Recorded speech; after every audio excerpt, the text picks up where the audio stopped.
Aleluia, aleluia, aleluia, aleluia, aleluia, aleluia, aleluia, aleluia.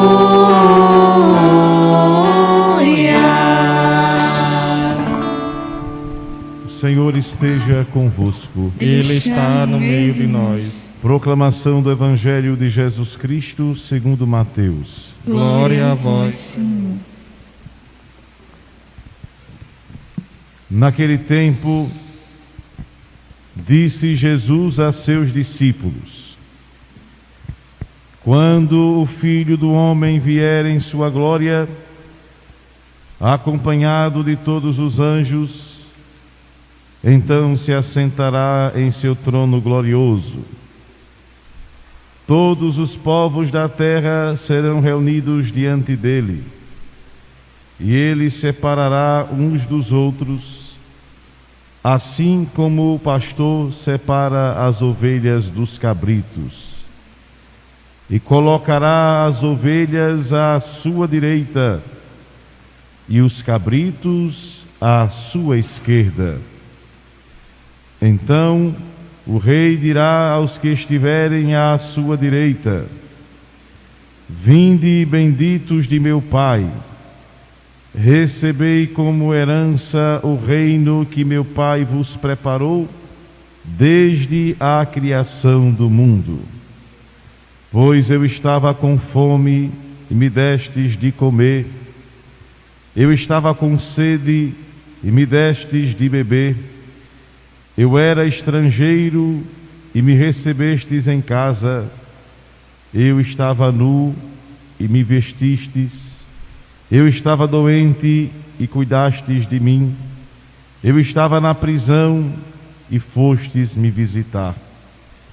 Então os justos lhe perguntarão: Senhor, quando foi que te vimos com fome e te demos de comer, com sede e te demos de beber? Quando foi que te vimos como estrangeiro e te recebemos em casa, e sem roupa e te vestimos? Quando foi que te vimos doente ou preso e fomos te visitar?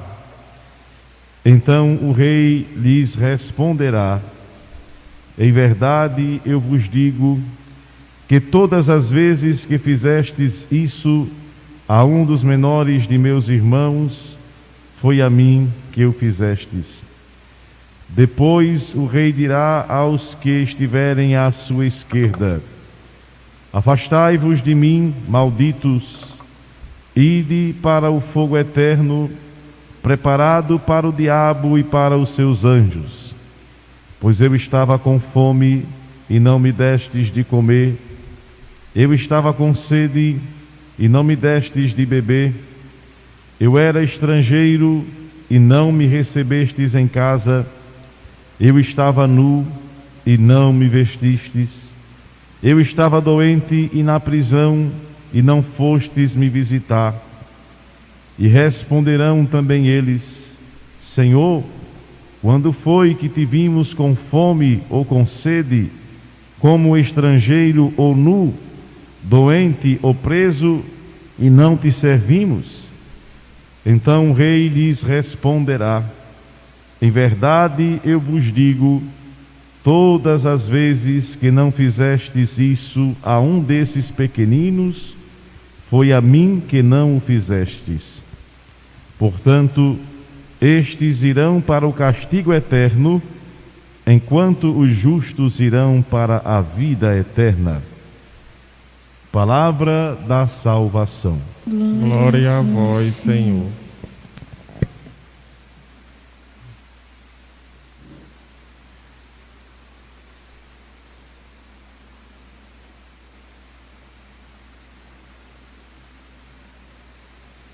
Meus irmãos e irmãs, os que aqui se encontram e os que acompanham esta Santa Missa, este é o último domingo do tempo do ano litúrgico, deste tempo. A partir da semana que vem abriremos um novo tempo, um novo ano, preparação para o Natal. E já estávamos percebendo que a liturgia da palavra nos últimos domingos nos chamava a atenção para a atitude da vigilância. Vigiar, ter atenção, cuidado. Nós sabemos que a atitude de vigilância é para quem tem um zelo com algo.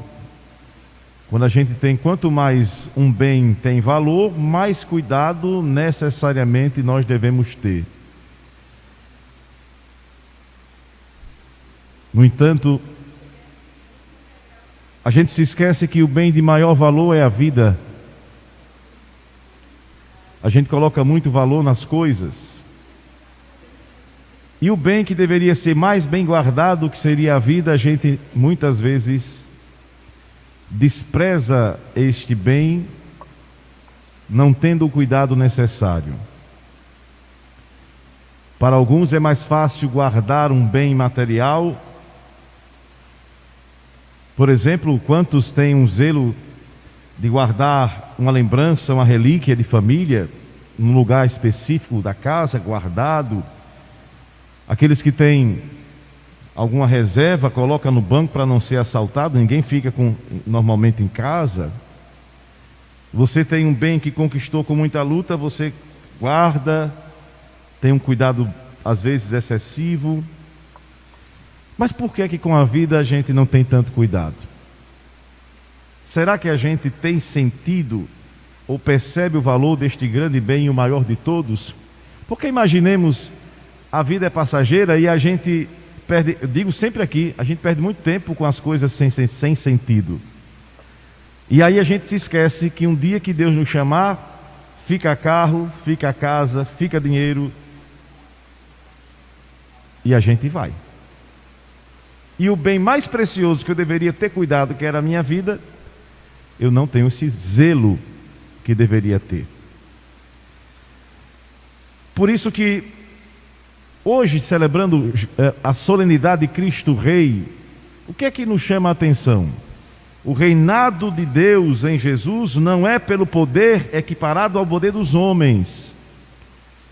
Desde o Evangelho, que Jesus faz conta essa história e faz essa comparação, desde a primeira leitura da proposta do pastor que cuida das ovelhas, passando pela explanação belíssima de São Paulo sobre o sacrifício de Cristo. Ou seja, o reinado de Deus passa pelo cuidado para com os homens, zelo para com a vida, dignidade para as pessoas e o princípio de unidade que deve agir entre nós. Quando não cuidamos do essencial que é a nossa vida, acontece aquilo que a gente já sabe. As coisas são mais importantes do que pessoas. Aí a gente vai endeusando, a gente vai colocando valor numa posse, a gente vai brigando por um pedaço de terra, por um pedaço de pano, por um carro, por um não sei o quê. Quando o essencial que é a vida e o desejo de Deus em nós se apossa da gente, quando esse desejo sai de nós e a gente vai dando valor às coisas, o sentido da vida perde em nós. Aí a gente vê, portanto, que na verdade, desde que o pecado entrou no mundo, esta é a grande guerra interior da gente. Por isso se mata, por isso morre, por isso há destruições, por isso há egoísmo, porque a gente deixa de ver o sentido da vida e passa a endeusar o desejo de poder. Quando celebramos Cristo Rei, a ideia que a gente tem na imagem é aquela imagem que a gente até tem nas igrejas, Cristo com a coroa de ouro, com o manto vermelho, o cetro de ouro. É uma imagem, mas o que diz o Evangelho, se a gente pratica o bem para qualquer que seja as pessoas, estaremos praticando para Deus. Quando a gente deixa de fazer o bem para qualquer pessoa, nós estamos deixando de fazer o bem para Deus. Hoje, nesta celebração, portanto, em que celebramos esta solenidade de Cristo Rei do Universo, o encerramento do ano litúrgico, nós deveríamos fazer uma reflexão interior para ver como é que está a nossa relação de amor para com o próximo. Quantos corações podem estar aqui agora, mas com o sentimento preso por um gesto, por uma raiva, por ódio, por desejo de poder e dinheiro, por coisas que nos atraem humanamente, mas que nos afastam deste reino de Deus que é pleno de amor e misericórdia. Está na hora da gente começar a ter a coragem de polir aquela parte do nosso ser que está ofuscado. Está na hora da gente pegar aquele pedaço do nosso coração que está ali escondido, mofando de coisas do passado que a gente não consegue rever, e começar a limpar e ter a coragem de assumir as consequências de quem quer ter um desejo de Deus em sua vida. Eu fico às vezes pensando, e esses dias pensei muito sobre essas coisas. Para que nós temos igreja? Por que nós estamos aqui agora, por exemplo? Que sentido tem a vida da gente? Qual é o verdadeiro movimento que nós devemos fazer?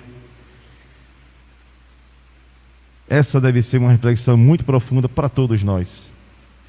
Porque enquanto a gente fica nessa ideia de uma fé para pedir, a gente pode perder tempo demais e abraçar a fé que é a verdadeira identidade do cristão, aquilo que o Senhor colocou. Quando a gente olha para o Evangelho, poderia falar mais sobre ele, mas só para ter uma ideia, como a gente está longe de ser cristão. Aos que estão presos, a gente quer que todos morram, desde que não seja meu parente, desde que não seja meu amigo, desde que não seja dos meus. Aos que estão passando fome, a gente diz: eu não vou ajudar porque os que passam fome é acidente, desde que não seja os meus, desde que não seja os meus amigos. Aos que estão com sede, aos que têm necessidade, aos que estão sem casa, a gente diz: não tenho nada a ver, desde que não sejam os meus amigos, desde que não sejam os meus familiares. É difícil.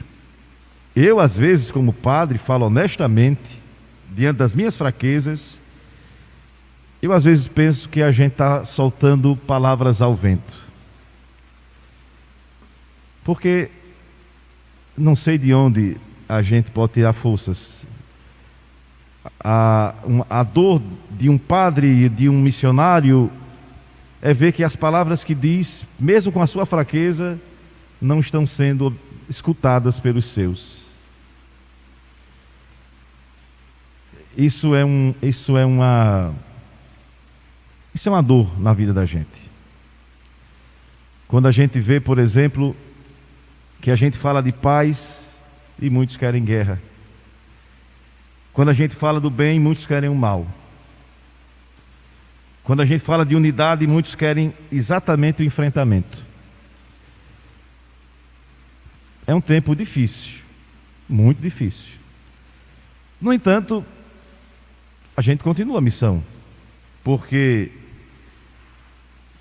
o reino não é nosso, é de Deus.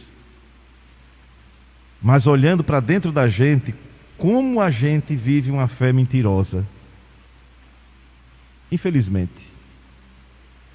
Nós estamos aqui hoje nessa Eucaristia, mas quantos de nós estamos amarrando o nosso jeito de ser, dizendo: eu não vou mudar, eu não vou falar, eu não vou pedir desculpas, eu não vou aproximar-se da pessoa.